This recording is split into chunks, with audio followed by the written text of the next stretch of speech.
सर्वात मोठी बातमी घडामोडी पाहण्यासाठी चॅनेल सबस्क्राईब करा। 8 डिसेंबरपासून राज्य विधिमंडळाचे हिवाळी अधिवेशन उपराजधानी नागपूर येथे होणार आहे। एकूण 7 दिवसांचे हे अधिवेशन असेल, त्यामुळे हे अधिवेशनही वादळी ठरण्याची शक्यता आहे। असे असतानाच आता या अधिवेशनाच्या पूर्वसंध्येला विरोधी बाकावरील महाविकास आघाडीने मोठा निर्णय घेतला आहे। राज्यात सगळीकडे भ्रष्टाचार बोकाळला आहे, शेतकरी कोलमडला आहे असा आरोप करत अधिवेशनापूर्वीच्या चहापानावर आम्ही बहिष्कार टाकला आहे। आम्ही चहापानाला जाणार नाही असे विरोधकांनी म्हटले आहे। विरोधकांनी हिवाळी अधिवेशनाच्या पूर्वसंध्येला आयोजित केलेल्या चहापानावर थेट बहिष्कार टाकला आहे।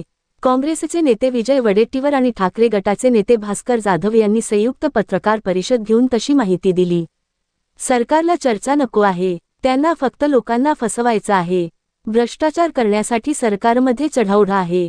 राज्यात सध्या विरोधी पक्षनेता नाही, सरकारकडे पाशवी बहुमत आहे, त्याच जोरावर वाटेल ते करायचे असे चालू आहे, अशी टीका भास्कर जाधव यांनी केली।